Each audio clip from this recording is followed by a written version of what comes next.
Last type of problem we're going to see in section 3 here is example 5, solving by graphing. And we are going to solve this polynomial equation using our graphing calculator.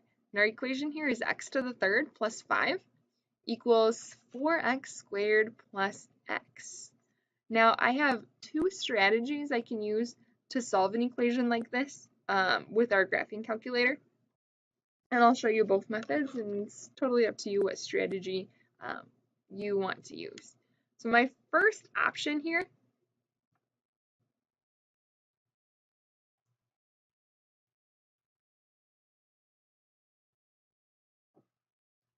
graph each side.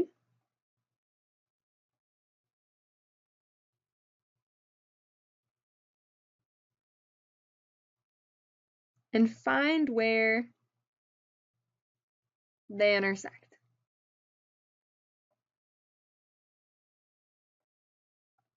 Okay, wherever our two lines intersect is our solutions. And that's going to make a little bit more sense once we actually get our graphing calculators out and see what we have. All right, so to use this strategy, I'm going to go to y equals, clear out whatever's there. And then I am going to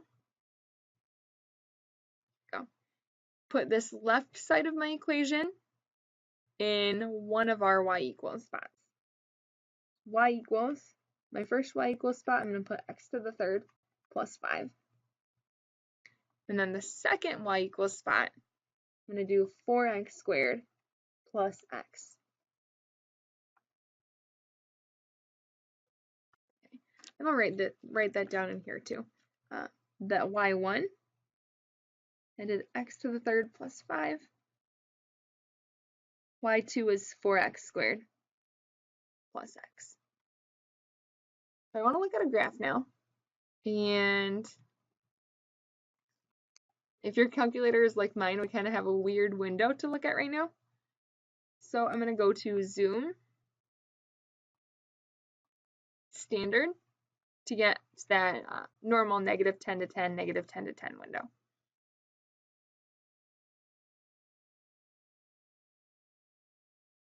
Okay. Now, I don't really care what's down here. I want to find my intersection points.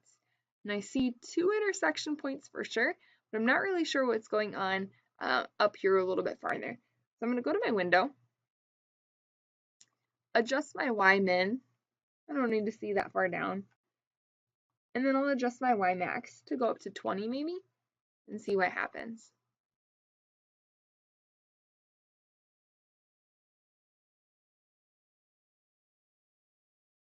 Okay, so again, I'm not really sure what is happening up here. Maybe there's another intersection point.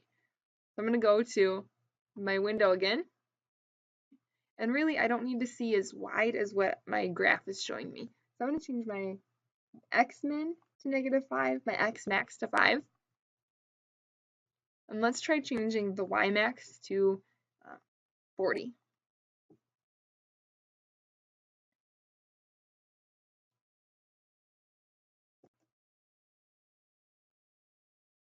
Okay. Again, still can't really see up there. So let's try changing that y max to 100, see if that's better.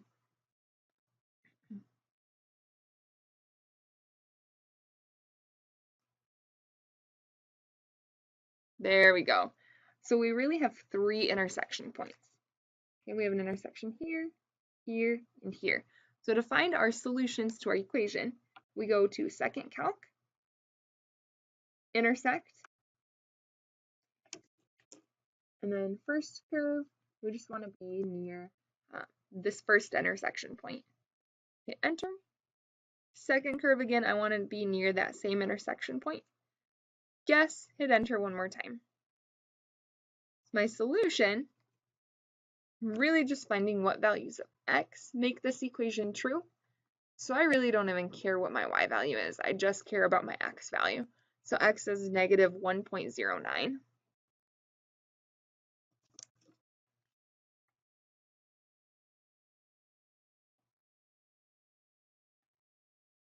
And then repeat that second calc intersect process for our other x-intercepts.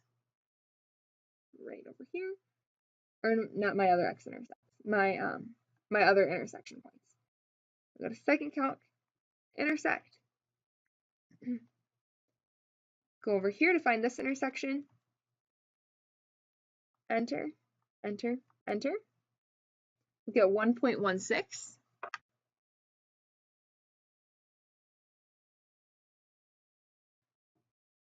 And then last, second calc, intersect. One last intersection point up here to find.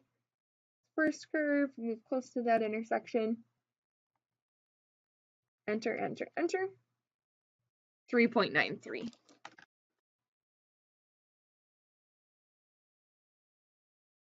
And those are my 3 solutions. Now, as I said, there are 2 options, 2 strategies here. And I actually like the other option better. My other option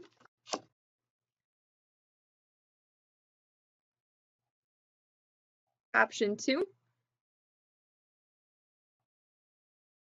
is to move all terms to one side.